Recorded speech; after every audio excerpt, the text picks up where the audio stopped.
Hello, friends, and welcome to episode 166 of Looking at Stamps. And today we continue looking at our alphabet series. Today is F is for forts.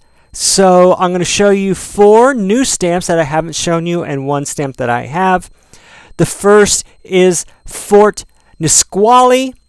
This is 1604. This was issued in 1978. As you can tell from the scrolling text, this is from the Americana series, and Fort Nisqually is in the Pacific Northwest, specifically Puget Sound, and this was the first European settlement in the Pacific Northwest.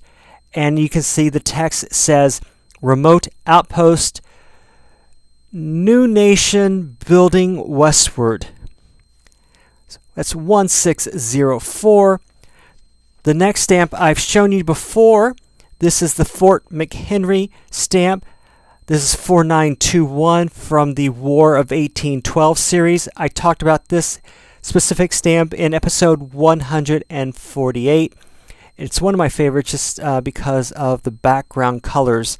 And many of you will know that this image was the basis for the writing of the national anthem, the Star-Spangled Banner.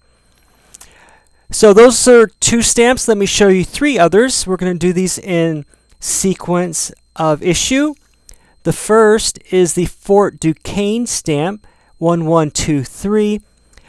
Fort Duquesne, this was issued in 1958.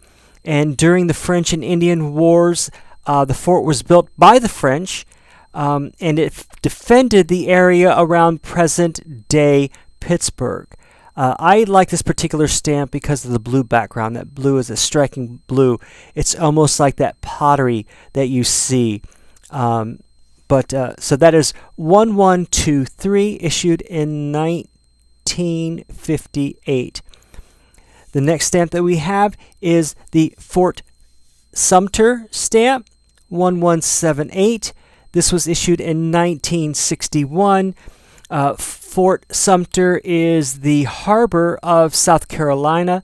Charleston, South Carolina, and is considered to be the first fight of the Civil War with the bombardment of Fort Sumter, the release of the fort to the Union, to the Confederacy, and then the regaining of the fort by the Union soldiers.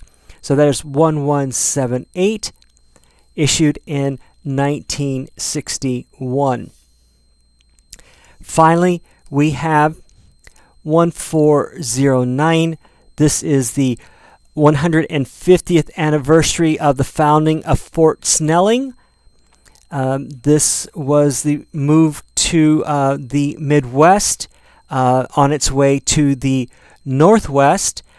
This is in present-day Minnesota. Minnesota came to the United States in the Louisiana Purchase.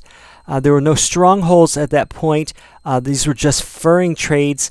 And then Fort Snelling was developed to protect the settlements at Fort Anthony and Pig's Eye, which later became Minneapolis and St. Paul. So that is the Fort Snelling 150th anniversary stamp. This yellow background is pretty striking as well, and it was issued in 1970. And that is all the time we have for today. Have a great day, and I'll talk with you tomorrow. Bye-bye.